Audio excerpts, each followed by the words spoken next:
Hello, I'm Bert Oliver, and welcome to Bowie News and Views.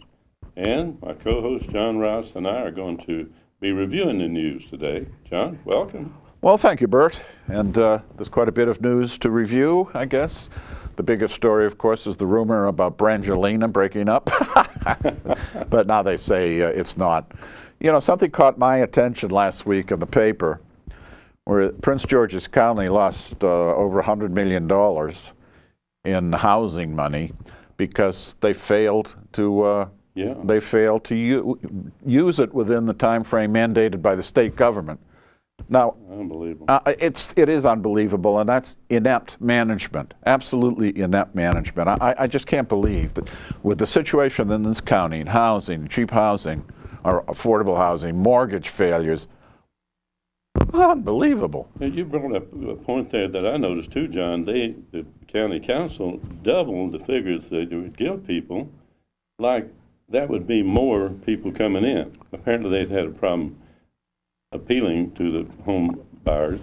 But what really I have a question about, if it was a $3,000 to help them with down payment, or typically it may have been more of that, but they doubled that.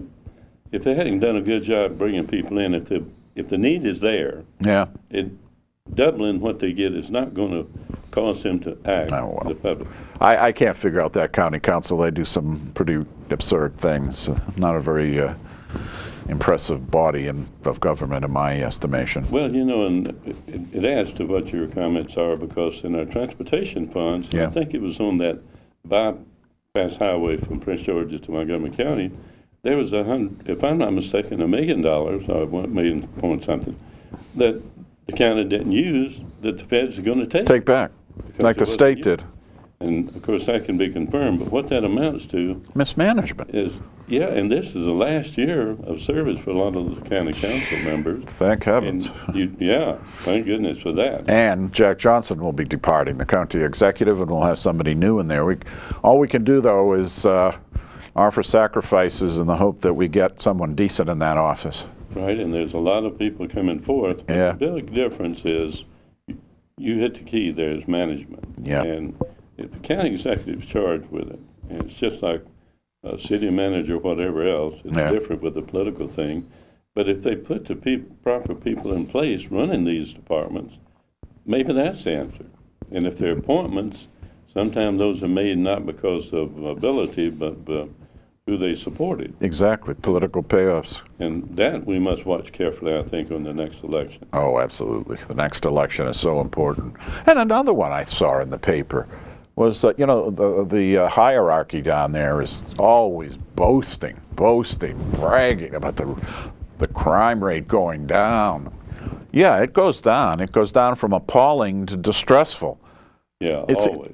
It's ridiculous. We have one of the highest crime rates in the United States, and I think they mentioned the murders here are the biggest in the state. Where is this crime going down? I think they're just fiddling around. Yeah, that's a good point, the murder count. That statewide it went down, I understand, but because of Baltimore went down. Yeah. As I remember, Prince George's didn't. And then, you don't want them to play with the figures there. Call it like it is. Yeah. If it's an assault, it's an assault. If someone stole an ice cream from someone's hand and pushed them down, it's still an assault. I understand that. But it's not an armed assault. Right. I'd like to see those where we could Well, a police officer of my acquaintance told me that there's no question. He says they alter the nomenclature for assorted crimes. Well, it's good to have that, but when you've got some, and this is tough on the police department, when you have some bad egg, and it may be in the area, not particularly on the Prince George's County, that's done something wrong, and there's a case in D.C.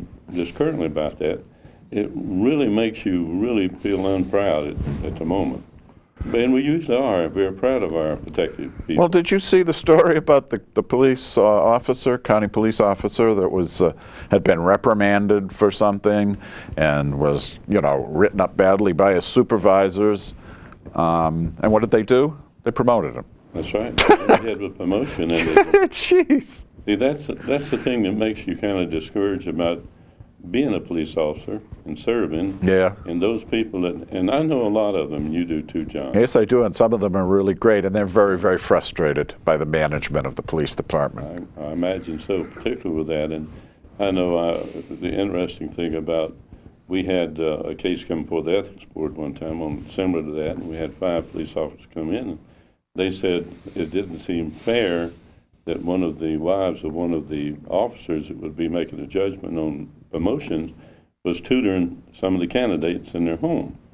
Well, we looked into that. Now, if things like that go on, it's discouraging, but it has to be stopped. Yeah. And if it is going on, it has to be brought to light.